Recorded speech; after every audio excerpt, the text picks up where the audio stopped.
Good evening. I'm Hope Preston, and welcome to the Washington County Master Gardeners Monthly Speaker Series. This month, we are hearing from Jason Skipton, who is the Executive Director of Growing Gardens. And he has served as leader for 10 years. And Growing Gardens is something I know very little about, although I love your logo of power to the carrot farmer. Jason's background he's worked both internationally and domestically. In addition to being the executive director of Growing Gardens, he's also a master gardener. Thank you for that. He has a master's degree in public health from Oregon State, and he has been a Peace Corps volunteer. So you bring an interesting background, Jason, and we're looking forward to hearing all about the Growing Gardens program. You will, if you've got questions as he goes through the presentation, please put them in the Q&A, which you can see down on the bottom of your screen, and we will address them at the end. And I think that's all we've got. So Jason, I turn it over to you. Awesome. Thanks, Hope, for this great invitation. It's also great to be with you all on this beautiful May day. I know we all had a bunch of heat over the weekend. Kind of felt like summertime. So I'm excited to share with you all. I'm also excited to hear that you don't know much about growing gardens because there's so much to tell. I could do several of these presentations because there's so much information about growing gardens with our rich 30-year history. There's going to be a lot of photos I'm going to share, and then also there's a video that I'm going to share here in just a little bit. I'll probably get started because we're already sharing the screen, so we might as well just kind of move along with this. Let's see. So one is just thank you all for your time, for being here on a Tuesday evening when you could be doing lots of other things. And thanks for the invitation for having Growing Gardens be represented with you all in Washington County Master Gardening Association. Just a little brief bit about me. You heard a great introduction there. Other thing too is when I got my graduate degree in public health, I studied and really looked at the first urban garden in La Paz, Bolivia. So here's a little bit of my work here where I was doing research and looking at the first urban garden and the impacts that it had not only on food security, but also community development and also community engagement and how people got engaged in the garden as well. So here's me, and this is my fellow researcher, Alvaro, who now is teaching Spanish in Turkey. You know, we got to like set the stage here as well and where we're at and really looking at food access across all of our communities. And where does Growing Gardens interact and intersect with all of those? We also need to talk about what's happening, you know, in a couple of different levels around food access and what does this look like? And a couple of the big institutions that Growing Gardens works in is the Department of Education. Roughly across the country, they're serving about 30 meals a day. Department of Corrections is about 15 meals a day. And then fast food meals and how many are being served is around 60 million. And then I'm going to talk a little bit about SNAP and SNAP recipients get on average about $190 a month, and that's is actually going down. And also looking at how much food is allocated, how much money is allocated for food for people in these institutions. Kids in particular get about $3 for lunch a day. Department of Corrections, that's $2.55 for 3 meals. That's a day, not a meal. That's for all 3 meals that are offered in Department of Corrections. On average, a fast food meal from last statistics is about $6.21. And then what someone on SNAP or what was formerly known as food benefits is about $6.31 a day. What are the things that we're tracking right now at the larger kind of like levels and what's happening with changes to federal funding?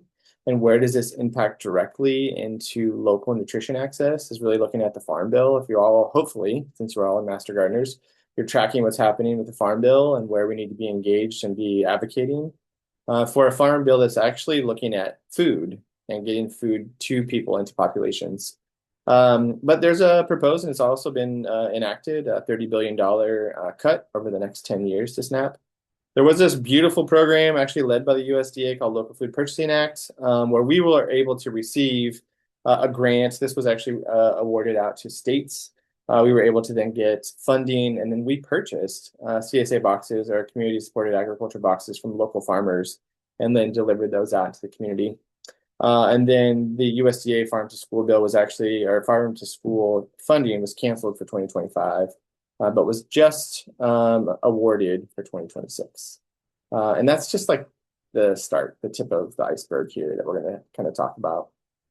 Because what happens a lot is we might hear in the news, oh, there was a federal funding or freeze or elimination, or what does that look like? I don't quite understand what that looks like at the local level. Growing Gardens has been impacted by that. You might not think that, we would be a part of that, but we have been. We have had funding frozen, canceled. And so those broader, big, maybe national or federal pieces of information that you hear have real life, local, short-term, but also long-term impacts to what this looks like, in particular around community food system programs. Because really, our food system is relying on human labor and inputs into this function, right? So what does that look like? Want to show a couple of these meals, right? How and when is food used as a tool to divide and punish in our institutions? These are meals that are offered in correctional facilities. Again, offered, when I say that, I mean, people don't have a choice of what they're fed. They get this or they don't, is kind of the option that they have. But also there's some really great positive news coming out. This is a school meal here at our local Portland Public School District. And it's shifted what this looks like, particularly if you look at these noodles, local company that's making these noodles as well, and getting more local grown produce and fruits onto kids' plates. So that was kind of like, where are we at right now? What are we looking at? What are some of the pieces that are really out of our control as an organization, and how are we kind of surviving through those, being challenged through those, and where are we able to show up for our communities as well? In particular for communities who are receiving SNAP or have been receiving SNAP and maybe aren't receiving SNAP anymore. So like Hope said, we're celebrating our 30th year. We have been able to expand and grow into new areas, and really, we all know this, right, as gardeners, that food system work is continuous. This isn't a one-time, you do an input, you weed your bed, and then you're ready to go.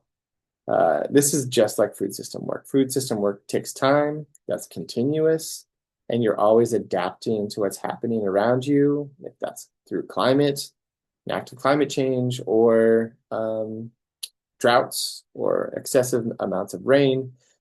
Food system work has to be done in a continuous basis. Here's our great team. We have a team of about 40 now with us as an organization, working in our 3 programs, which I'll talk about. And we do have a presence in Washington County, Clackamas County, Multnomah County, and then we also have a statewide presence, which I'll talk about in our Let Us Grow program.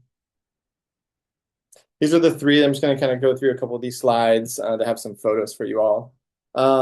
This is our Home Gardens program, our Youth Grow program, and finally our Let Us Grow program. Our work really is centered in garden-based health interventions, and hopefully a lot of you on this call understand the importance of a garden for multiple reasons in health and wellness. Physical health, emotional health, mental health are all outcomes and specific drivers of our programs.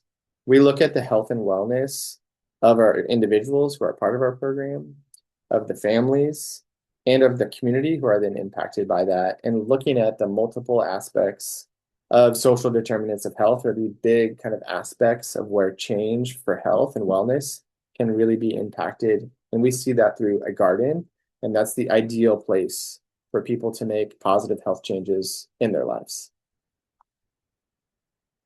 Lots of text on the slide. I won't read it all. I'll send Hope this slide deck afterwards as well, so you guys have this. But this is really looking at our programming, that this is really around fresh food access and its relationship, where we're looking at our community-led approach that centers the health and wellness of each of our community members. So kind of like the big buckets that you'll see here is our Home Gardens program. This is really the one that kind of predates even our 501(c)(3) status as a nonprofit. It's our longest serving program. We work with families on getting gardens built in their backyards, side yards, containers, patios. We have basically 5 or 6 models that we work with that's going to then best fit that family. And we provide all of the things that you would need to be successful in a garden, in a home scale garden. So that is all the way down to testing the soil, helping with site planning, building the boxes if we're going to do raised beds or doing in-ground beds, plant starts, seeds, tools, and then education. We do that for 3 years because I think we all know that growing food really takes time. I've been growing food since I was 8 years old with my mom in the garden. And every year I'm learning something new, or there's something that just didn't work.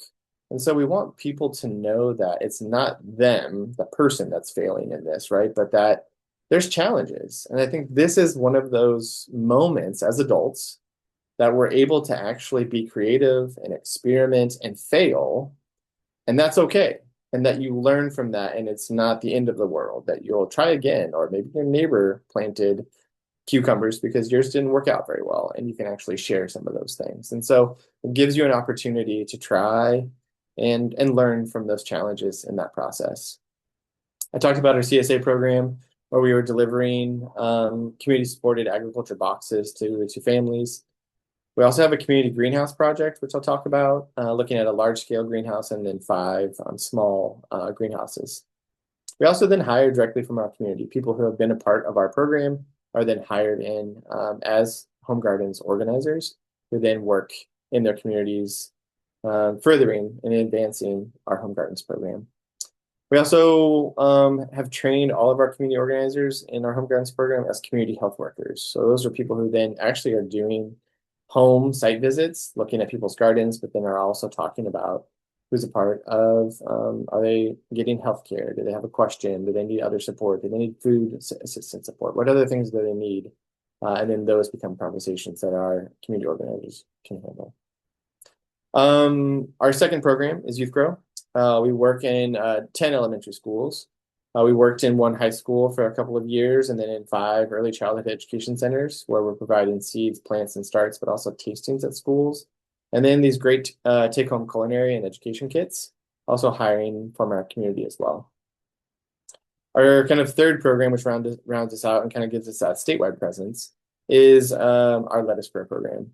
So we have gardens across the state in 14 correctional facilities, also providing about 12 months of horticulture education. We help triple the amount of time that currently incarcerated individuals get outdoors. And then on average, we're helping grow on about 23 acres across these sites and grow about 300,000 pounds of produce that go back into correctional facility kitchens. One in Washington County that actually where we've been the longest at is Coffee Creek. So Coffee Creek is a women's facility, and we've been at Coffee Creek doing programming now close to 16, 17 years. So a big presence in Washington County has been through our Lettuce Grow program. So you kind of see this, fresh fruit access and healthy food systems. Really, the key kind of aspects to our work is in the community. So how do we increase education and involvement, but also control over their food system?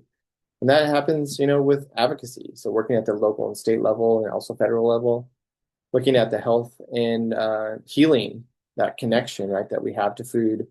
Maybe you all have seen to the blue zones and what are some key characteristics of people, living into their hundreds across the world.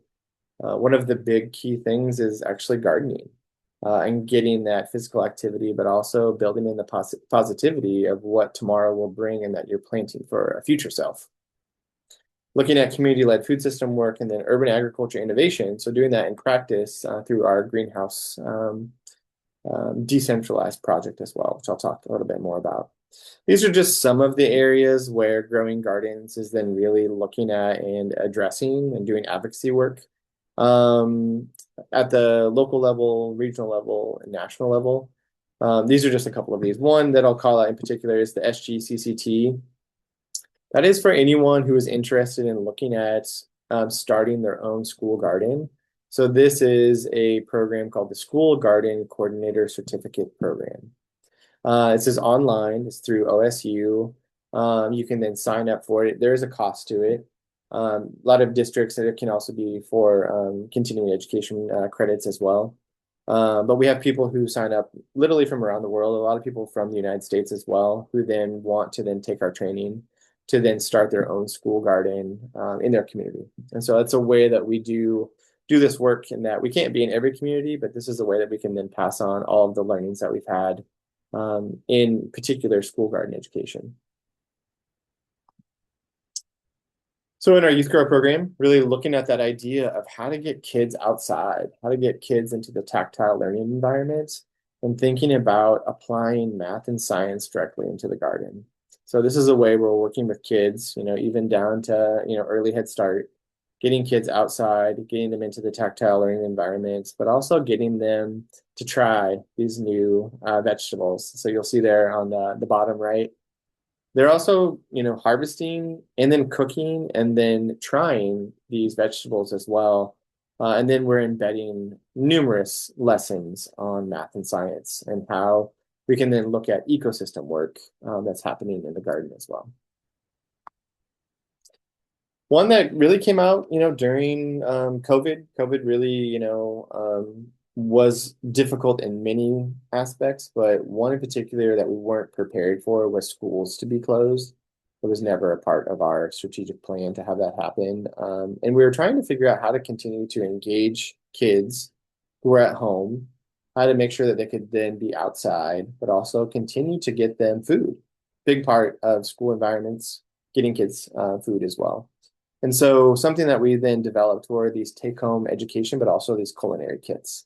So you'll see a couple of examples here. These could be sourced from local farmers, which we're then putting into kits to then have kids take home. We still do this. I'm kind of giving you this scenario of what it was like during COVID, but we're doing this now currently. And this was something that we developed and then moved into our current times, right? And so making sure that kids were then able to take home food, but also be a leader of what food and food access looks like within their family. So then they're able to then cook, harvest, and then eat at school. So one example would be our salsa verde, which is probably our biggest, most popular kit that we do with kids. So we talk about them. We talk about the crops. We then plant them. We also then source them and buy them from local farms. And then we make salsa verde. Then we send kids home with all of the ingredients that they need to then make these kits as home, make this this product as home. And it's been one of the most well-received and impactful experiences that we've had as an extension for our youth grow program into the community. Gosh, I mean, if you're all our parents on this as well, how to get kids to try things that are different or maybe they've never seen. And we know from not only research, but our own lived experience in our organization is that if kids are actively growing and engaged in the garden, they're going to then try that product, even if it might seem like they've, the strangest thing ever, they're going to give it a try. And so you'll see these kind of like fun takes on like a veggie battle, right? This is berries versus peaches, or we'll do other kind of fun activities like also on the right. It's like building your flavor taco. So this is a leaf. That's a fava leaf. And then kids get to then graze through the garden and pick different things out and then make their favorite combinations of what this looks like. So this is bringing fun, engaging activities into the school, but also for kids to try these things as well and not be too scared of them or like not want to try them because they're different or new. Also, they can then share what do they like. And so then these kids can then share with their peers what are some flavors or vegetables and fruits that they do like. Here's just a bit of an example of our CSA program that we've been delivering kits out to individuals. Since the funding did end through the USDA, there's been some local organizing to get funding together. So we do have a modified version of this that we'll be rolling out here in June with fewer boxes, but our community was really engaged in this and wanted to continue to not only support farmers, but support families by getting them food as well. Here's one of our amazing farmers. Hopefully, and maybe you all are looking for CSA boxes or somewhere to get some vegetables. This is Maxie. She is growing out in the Gresham area, Gresham Boring area. And we've been working with Maxie for multiple years now. And she grows this amazing amount of fruits and vegetables. She also has honeybees and chickens. And we've been buying directly from her and then delivering these boxes into the community. One thing maybe, you all haven't, if you know us or haven't heard about all of our programming, something that we started really looking at the health and wellness of multiple populations. And so started a partnership with Providence, Milwaukee and Providence, Portland, and then Cascadia Health. So we have 10 gardens at Cascadia Health sites where we're looking at directly the positive behavioral health and mental health aspects of not only having a garden and a green space, but then actively being a part of it and then harvesting food from that as well. So this idea of, again, this health-based intervention and looking at it in different settings. So that could be a school, that could be a home, and then these are residential treatment centers as well for individuals across Cascadia Health Network. Just a couple more examples of our work that we did at Providence, Milwaukee. In Portland, we had a beautiful partnership with them in building garden beds and then education and then a lot of harvesting that went directly into the hospital as well. We all love a good piece of research, right? Like research, I think, is really important. In particular, one of the things, if anybody on this call is a researcher, I'd love to chat more. One of the things that's not researched at great depth is really looking at the home scale agriculture and gardening aspect. A lot has been done around community gardens and other things like that. But as we all know, right, your home is kind of like your safe, sacred space. And most gardening, at least in our community, is done in backyards. So it's hard to see. You can kind of like get a view from the street. And so we do have some pieces. Here's one of them too, is really looking at the health and wellness and aspects of having a medical-based garden intervention with when we had partnership at Providence. But we're also trying to look at where to see and how do we develop a research project that really looks at the in-depth growth, but also the pattern and the interconnectedness of if you have multiple people growing food in one neighborhood, how much food security does that increase as well, and community engagement. I wanted to show you a couple of I think really great pieces of work that we've been able to do. And this might be here's just kind of like one scenario. This is an actual school. It could be kind of like any school, and maybe you all have seen a school that looks like this, and you're like, great.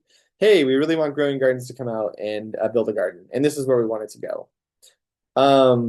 And great, that would be a long conversation that we would have and kind of look at how to build a partnership. But also, this was a partnership that we came into and we're like, great, how do we do this? And what do we do? And how do we do this in a way that is really engaging with the teachers, the administration, the kids, and then the community as well. So you'll see a couple things noted here, right? It's pretty overgrown. This is in the middle kind of courtyard of the school. So classrooms are then looking out into this as well. There's a gate here in the back towards the playground. It's locked at this point because, it's not safe for kids to be coming in here. So thinking about that idea of how to get kids engaged, how to show that these kids in this community also deserve to have a beautiful space, right? So I'm going to show you a couple of this is the before. And it's not as easy as just this next flip of the slide, but here's what it looks like, post, what it looks like after cleanup and garden builds and that connection to having kids come outside, right? So it's pretty stark. And here's the next thing that is really a big part of this is then getting kids outdoors, right? So yes, we can build the space. Yes, we can clean it up. Yes, it can look awesome. But also, how do we then get kids and educators outdoors as well to use this as an extension of their classroom and not just a space that is nice? That is a positive, don't get me wrong. But it's really then that next step of how do we then get kids and educators outside. So this individual in the middle, this is Allison.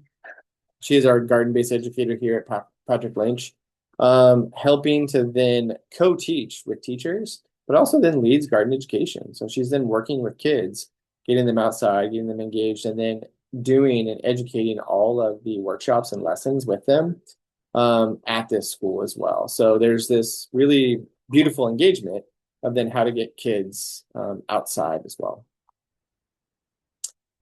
Here's another one. Here's a photo that not a lot of people get to have access to, right? So this is the garden at Coffee Creek. So this is in Washington County. This is in like the main courtyard. You'll see towards the back here is also a greenhouse. So this is planted for flowers, but also for medicinal herbs. There's also another space for gardening of vegetables that goes back into the kitchen here at Coffee Creek. But also I'm going to show a little bit of a video. You're going to hear a lot about the positive impacts of Coffee Creek and what a garden program looks like inside a correctional facility. I'll show that here in just a little bit. It's about 7 minutes long, so I want to make sure you all get to see that. Here's also one up at Columbia River. So this is in Portland. This is in Northeast Portland, actually not far from the Oregon Food Bank. There's a beautiful garden out on the west side. And it's really this idea of looking at increasing education and job placement skills through gardening and horticulture. Right, so our greenhouse project. This was something that we had been looking at for multiple years. What does this look like? How do we then grow food, but also increase education for people who are maybe home gardeners, but want to start their own starts or want to have season extension or are finding it difficult to grow certain things and need a climate controlled environment. But you don't maybe have a greenhouse or you don't want to spend the thousands of dollars to then build a greenhouse. And we, on average, give out 10, 20, 30, 40,000 plant starts a year. And so we wanted to then also start to look at what would this look like for us to have a little bit more control over plants, seeds, but also what are we growing and how are we growing it for our community? We do a lot of surveying and people will say we want these specific plants and local nurseries might not have them. So how could we then actually source seeds and then grow our own plants for that? So this idea was developed. We actually did a whole planning grant, did a lot of discussions. And so we decided to build one large greenhouse with a partner, Feed and Freedom Foundation out at the Multnomah County Crops location out in Troutdale. So that is a 16 by 90 foot, we could call that industrial greenhouse. Big, right? It's going to produce a lot of things. We then have 5 7 by 9 greenhouses that are then kind of spread across the city. I'll show you a photo of where they're at. And thinking about this idea of engaging around education, engaging around food access, but also looking at how do these decentralized greenhouses then work together as a web. So here's another kind of like picture of what that would look like. One large greenhouse and then these kind of like 5 satellite greenhouses. And here's where they're at across the Portland metro area. So you'll have from north all the way to where our office is. We're kind of in the middle of Southeast. We're just off of Powell and 50th. And then a couple, one down in Milwaukee and then out towards Troutdale and Gresham as well, where we have 2 other locations. Those are at individuals' homes that we have partnership with. So some of them are community organizers with our home gardens team. Some of them are private individuals that we've had a relationship with for a long time. And they're actively growing plant starts right now. Here's just a little bit about the process. What does it look like? How do we then get the site developed? We had to do quite a bit of not only site work, but then also we built all of these greenhouses, in particular the large one as well. And we had a lot of ideas and thoughts to what we would do. We then hired a greenhouse manager who could then run the large scale greenhouse for plant propagation. But then also they would then be doing education with the 5 small greenhouses as well to then build that strength and that understanding for then those 5 individuals could then share with their community what this would look like. So, we've already delivered, 25,000 plant starts with this program. We actually have done quite a bit more in this last month or so. And then next, actually this month, sorry, here in a couple weeks, we're going to be handing out another 25,000 plant starts as well into our community. So that idea of building us deeper into this system of growing and propagating our own plants as well is actively happening. Here's just a couple. Here's kind of like this upper left one is just the large greenhouse here that was built. This is at the kind of like the ceremony, the unveiling of it as well. Yeah, so here's just another, like we have a goal of growing over 40,000 plant starts. I think we're going to meet that goal and probably exceed it pretty successfully here. We're very close to that now already, and we have a couple more plant distributions to do for this season and then to the fall. Okay, I have a couple of just photos that I want to share with you all. I might not talk through all of these because you don't need to hear my voice the entire time. These are just representations of things that are actively happening in all of our programs that I'd love to just share with you.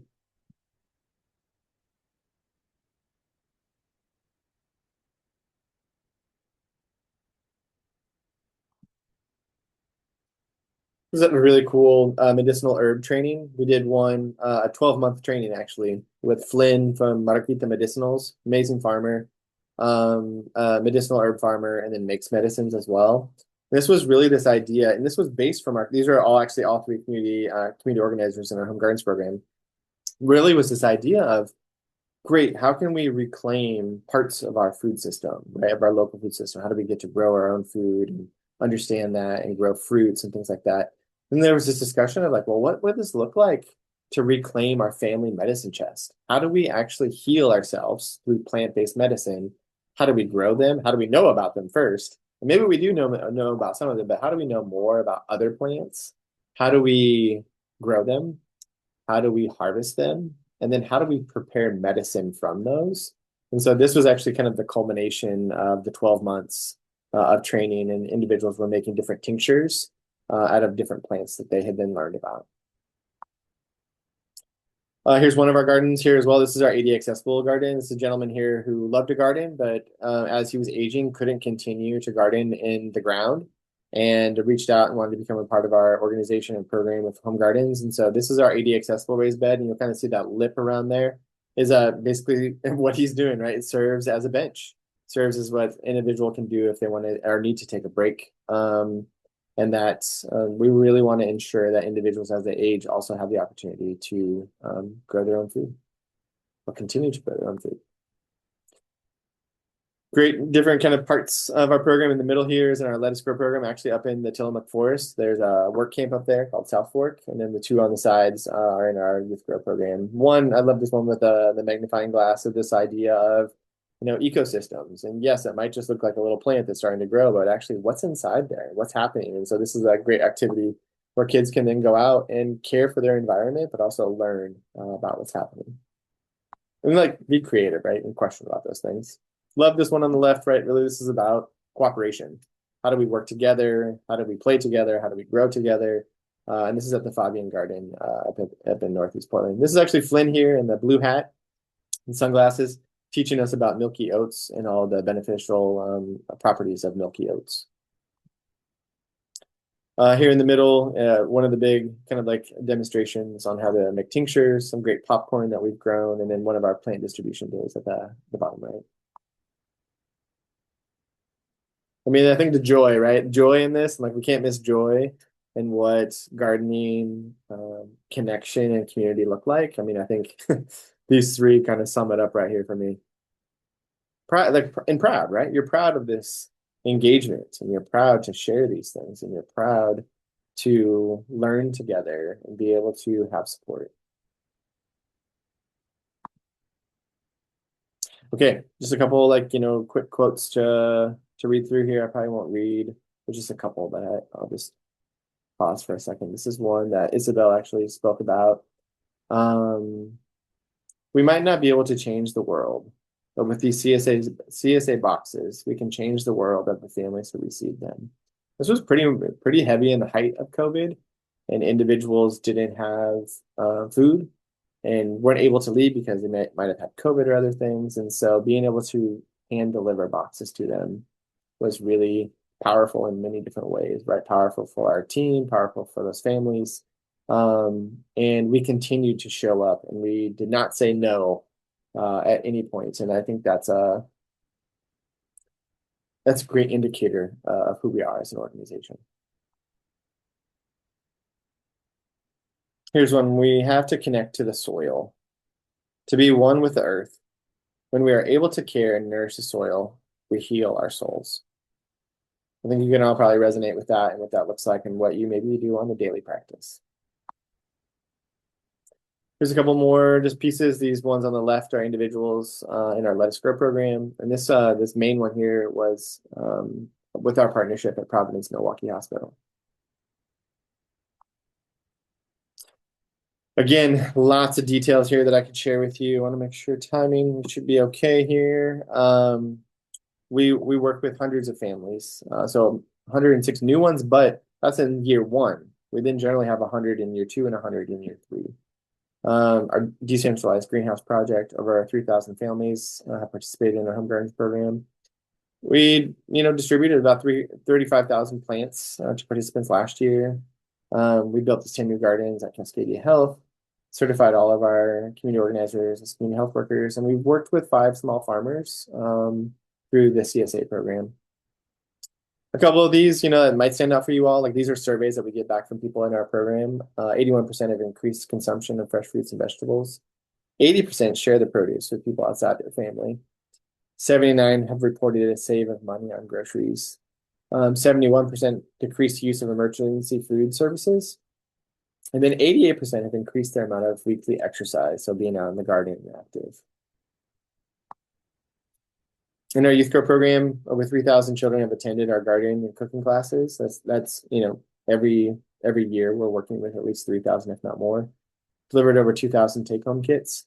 We've also done a lot of presentations at the Oregon Farm School Conference, but also at national conferences as well. A lot of cool things. So we also look at how do we support other schools, and so we were able to get an EPA grant actually, and then fund other schools and their school gardens. We provided some technical support, so we might not be able to have direct programming at schools that reach out to us, but we can do something called a technical support or technical services for schools to then be able to get them other resources around as well. So definitely, if you're thinking about that, we could totally chat about that kind of concept and what that would look like. I love this last one, right? Like, from a teacher. My entire class was invested in planting for next year's harvest. I think we all know harvest is like big part of gardening, and so kids love to harvest, right? It's a really big thing.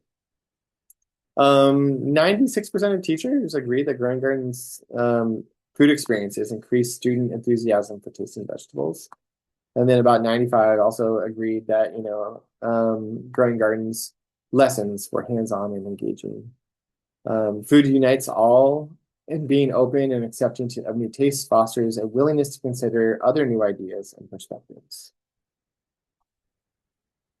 And then we have a couple of just examples about our Let Us Grow program, right? There's a couple, we also work out in, Malheur County out in Ontario at Snake River. We also started our first garden at OSP, so that's the Maximum facility down in Salem. We've done a lot of great blueberry planting and thinking about those perennial fruits in these plots on the 23 acres that we're growing as well. And so we're able to do a lot of fresh fruits at several of these sites. Nationally, recidivism rates, so someone who is incarcerated and then is released and then reoffends, is about 78%. Our graduates, which we track up to 7 years post-release, is at 4%. And thinking about that idea of how to look at connections and education while people are currently incarcerated. Our program triples the amount of time people get outdoors. We also, have this opportunity for Let Us Grow participants to go outside. and they'll be able to then harvest and eat from the garden as well. Like I said before, we on average help grow about 300 to 350,000 pounds of produce each year in these programs. Where are we thinking? Where are we going? We have a lot of work that we want to continue to do and move into and think about, how is a garden a positive health intervention in all levels. And so continuing our work with Cascadia and in other, what we call RX gardens. So places that really are that overlap, that divide, or that overlap that combining circles, concentric circles around health and wellness and also our healthcare system. We also have a great dual language program that we're offering in Spanish with our youth grow program and looking at dual immersion schools as well. And then continuing this big one that's coming up in our Let Us Grow program is looking at food waste reduction and recovery. So something that started about 16 months ago was with a program called Nutrition Inside. It is part of the Let Us Grow program. And they are basically gleaning food from the food system, in particular fresh fruits and vegetables, and then taking those directly to our partner correctional facilities where we work with. They've been able to glean in less than 12 months about 125,000 pounds of produce that have gone back into correctional facilities. So think, 400 pounds of blueberries or 600 pounds of avocados or all these other things. To give you a long list of those that have been kind of taken out of the waste stream. They're not bad food. They've just been taken out before they end up in the waste stream and then delivered directly to correctional facilities. What can we do? How can we do this together? How can we invest and engage in our local food system? This is kind of like the call to action to you all. One, reach out to us. Let us know what there are ways that you would like to engage with us and what are you doing? Right? Like what's the inventory? Like where are you spending your food dollars? How could you invest in those systems and small farms and businesses and nonprofits? Obviously plant something. Hopefully you all are doing that because you're master gardeners and that you like to plant things. Try is like my big thing that I tell people is try to grow something or try to grow something new that you haven't, and then share that. Share food, share knowledge, share stories. And then cook something with your community. So take some of that food that you have grown and then cook a meal with someone. Could be family, could be a friend, could be a stranger, could be a neighbor, could be all of the above. Okay, we're not going to do questions just yet. I think I have enough time. Yes, perfect. And I'll send out these slides as well. But here's our website. So we're growing-gardens.org.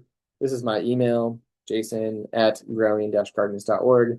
I'm going to switch over now to the video because I would like you to actually see some of these images and not just listen to me. So I'm going to stop sharing this real fast.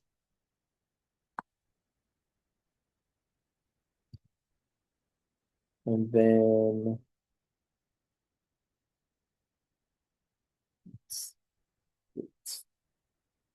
I'm almost there.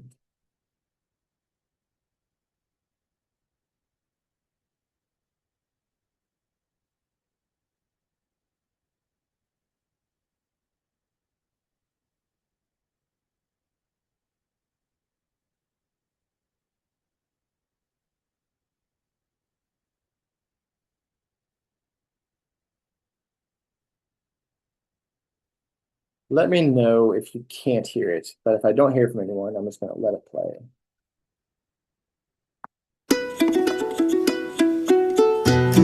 Growing Gardens' mission is to create equitable, healthy communities here in Oregon. Through having a garden, there's been systemic choices to restrict access to healthy, nourishing food for specific people. That could be inside a correctional facility. That could be inside a neighborhood. How can we answer that? For us, it is a garden. Get outside, get your hands in the soil, plant something, harvest something, and then eat that food that you're then growing, because it creates abundance. Not only abundance of food, but abundance of connections to community, and to actually think about your health and wellness in a different way, and saying that you have value. And we hear what you want to grow and what you want to eat, and we're going to help achieve those goals. The intent behind the Let Us Grow program was to bring horticulture education, job training, and an improvement of the standard of the food inside the correctional system in the state of Oregon. They're turning a sand pit into a flower garden, and they're growing their own vegetables. Being confined within the institution is difficult. This allows you to come out, to feel the dirt between your fingers and feel some form of normalcy. When you have no form of escape, that can take you to a deep, dark place. The gardening program allows you to process that in different ways. So when you're pulling a weed, it's almost like you're releasing something within you. When you plant something and you see it grow, there's life within that. You know, a lot of us have made choices in our life that brought us here. We remember those choices and we forget that we're still beautiful. And so to rise up out of the ashes of our past and be a part of something beautiful changes our heart. Without the gardening program, I kind of lost sight of where I was from. So to come out here and get in touch with the earth and really integrate that into my life now has just been the most therapeutic thing that I can be involved in. We get the same 2 vegetables every single day. So it's really neat to grow our own crops that then we harvest and take into the kitchen. I've been locked up for 8 years, so having fresh fruit like that is something we are not afforded here, ever. So this is like gold. The taste of a tomato. There's a lot of us that have really happy memories of things that have happened in our past that brings us back to that and lets us know that there was good times in our life and it's possible to have it again. I spent a lot of time in this garden going through some rough things, and it really helped me process and go through it. If I wouldn't have had that, I don't think I would be standing here as capable as I am right now. And the plants really show us there's new growth every year, right? We get to start over and be new. It's the whole metamorphosis. If this plant can make it, I can make it. If this plant could go on in this condition, in this place, I can go on in this condition, in this place. To have people that actually want to see you grow and care about the things that are going on. And Rima has been here through so much for all of us. We do more than just grow a garden here. We grow families. Maybe we're a little dysfunctional, but we are a family.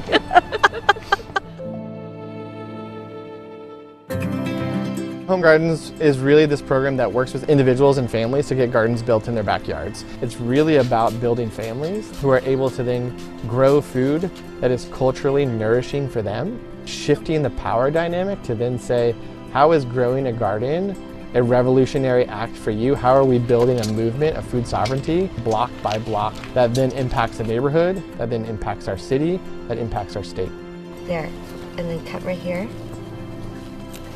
As a refugee who doesn't live on her motherland, being connected to produce that represents my culture is more than just feeding myself. It's feeding my soul, and it's feeding my legacy that I'm leaving for my daughter. I should have put it up to the camera. Being able to be out here with her and show her how my mom garden is instilling in her the traditions of our ancestors. The snap piece. Sugar snap piece. So much of the gardening that I do here is influenced by my mom, and it helped me stay more Vietnamese while living in America. We're also growing food to share, and by sharing plant starts for our community, it's actually enabled me to build deeper relationships with my friends and my neighbors. We are not here to just give people food so that they can eat for one day. We're here to really make sure that they feel empowered to grow their own food and decide what they want to eat. And that really is true food sovereignty, when people have that power and that choice. For 5 years now, we've been buying community-supported agriculture shares from farmers and then delivering those directly to families who need food assistance now. Maxie runs Mr. Farms, thinking about how to then provide culturally nourishing food for communities that Angelica, who is our community organizer, is working with. Maxie started as a Home Gardens participant. Angelica was the community organizer who supported her. Yo vi la necesidad en mi comunidad. En ese tiempo yo tenía un community garden y pues estuve dando a mis vecinos, a mi familia, y pensé, si yo tuviera un farm, un terreno grande, pues yo podría surtir a diferentes familias que no tienen verduras en esta necesidad grande. Para mí es un placer ver la sonrisa de las familias, ver la expresión gracias. Es algo que para ellos les llena de satisfacción y les ayuda a lidiar un poco también con el estrés de que no tengan que gastar más del dinero que no tienen y se alimentan sanamente. The magic of coming together to have food together is something that we prioritize to sustain our community in a way that is shared. I like helping people to grow because I think everybody better have a garden now. The way things are going. You have, I would say, everything you need is in the when you garden. It's in the garden. Gardening is a transformational thing. When you bring people back to this original thing of planting things and growing things, you are making contact with something that is so innate in us. When you treat the plants right, you're bringing them into balance and you bring yourself into balance. Self-esteem is one of the biggest things that grows out of a garden because you're given the chance to try. I hope through our work at Growing Gardens that we're making a positive change to improve our society. With every seed and plant that we put into the ground, that the food system and access to the food system is shared at a deeper level.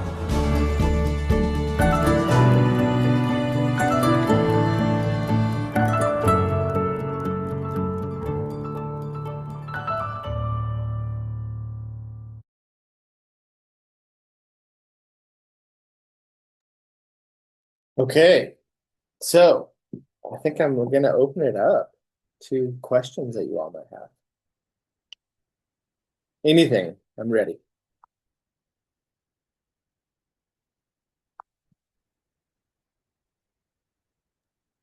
We will see if any questions come in. At the moment, there aren't any, but Okay. I have one about how did this get started 30 years ago? Yeah, great question. So there's a couple of individuals. Dan Barker in particular was the one who started this idea. His concept was how to get people growing food and reducing as many barriers as possible to that. And the concept was to put 2 4x8 raised beds at individuals' homes. Him in particular, his focus was for veterans, how to get people engaged in their food system and then growing it. And so the idea was to put it right at someone's house so that there isn't a transportation issue or other things like that. And so Dan Barker was really the one who kicked off this idea. Brian Lacey then came into this as well. Brian Lacey also helped start the Community Cycling Center here in Portland and then helped Growing Gardens really form into a nonprofit. Deb Leopold, who was then the first executive director with Growing Gardens for 10 years, really helped solidify what this really meant. At that point, then brought in and kind of developed the concept of Youth Grow. Rodney Bender was this really big part of the Home Gardens program. And then Caitlin really was the driving force behind Youth Grow. There's been a lot of great leaders there as well. And then Lettuce Grow actually was its own 501c3, started at a PSU project that was placed at Coffee Creek. And so half the students were people at Coffee Creek and half the students were PSU sustainability students. And then the garden came out of that. And then Lettuce Grow merged with Growing Gardens in about 2015 or so, give or take. All right. And 2 questions have come in. Where do you get your funding from? That is a great question. It has changed. It has changed, y'all. Like the landscape in the nonprofit field, that could be a whole other discussion. Great question. You know, we apply for grants. Grants is a big part of this. Local foundations, mainly. But we'll also look at there might be some regional funding. So a big pocket of this is funding that we're applying for through grants.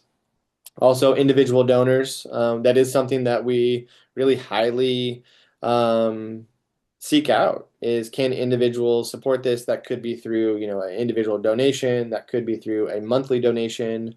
That could also be through maybe a donor advised funds that people might have is a big part of what we do. We also then have an event or event series. And so one in particular that we've done for about 27 years is called Chef in Your Garden. And so we have this whole, this big dinner It's now one dinner. It'll be on August 29th. If you would like information about it, that's the save the date. Tickets aren't on sale quite yet, but it's going to be amazing celebration of our local food system where we're sourcing everything from a local farmer. That's a big one. And then we like our youth grow program. We do have a fee for service. It's small relatively compared to our budget, but it is something that brings in revenue through our school garden coordinator certificate training. But All right. I will say, like funding is becoming more and more difficult in the sense of as federal funding goes away, that gives more pressure onto state and local funding, which that then starts to then shrink, and then that starts to shrink at the individual and like foundation or philanthropic organization as well. Then they get more applications, and then that starts to shrink and become more competitive, and so the funding funnel is getting very, very narrow. Well, two other questions, Yeah. or another question. Two people, you've inspired us. Two people are asking, how can you volunteer for Growing Garden? Great. Yes, it depends on what you would like to do. If you're like, hey, I want to do a one-off, I want to come out one day and help, write tag labels for plants. Great. That's one thing. You could reach out to me and be like very specific of like, hey, I really want to help whatever it is. Like you tell me what you want to do. That's helpful for us as opposed to trying to figure out what's the best place to place a volunteer. If you were like, hey, I want to do this like longer term, I would love to be working inside a correctional facility or a school. That obviously is a different kind of pathway because we need someone who's committed to at least a year, probably once a week, and then there's a lot of training to then go into that takes place. Now, if you want to do like office work for the Let Us Grow program, then that's not as rigorous, but I would say reach out to me and kind of like give me your pitch. Tell me like, hey, I really want to do this, or this is the skills that I have that I want to bring, or this is what I want to learn. Those would be the great things that would help me then determine what's the best pathway for you. Okay. The next question is there any plan to implement this at the Umatilla Two Rivers Institution? Yeah, we've been in conversations with Two Rivers a lot. We've been in there and been doing programming there. I would say if you have specific questions around that, I would love to get on a call with you and our Let Us Grow team to talk about that at a deeper level. But yes, there is programming that's happening there. There's been some kind of like stops and starts. But yes, please reach out and would love to talk about that. Excellent. So, Maria, I hope that you got that, you heard that message. So when you're figuring out how do you figure out who you're going to support for the home gardening program, and how many home gardens do you have in Washington County? Great question. So that Washington County is a new expansion for us. In the last, let's call it 18 months or so. So we've been trying to build the groundwork. Take a drink of water. We've been trying to lay the groundwork in Washington County, and we've been partnering a lot with Tualatin Soil, Water, and Conservation District, which has been a great partnership. One second. So we have about 15 home gardeners right now in Washington County, and that is being then supported by our Washington County Home Gardens organizer as well. So we have a specific person that is working in Washington County with our Home Gardens program. She also lives in Washington County. So again, that's another component of our work, is that we want to then have someone who's then leading and running the program that's based in that community.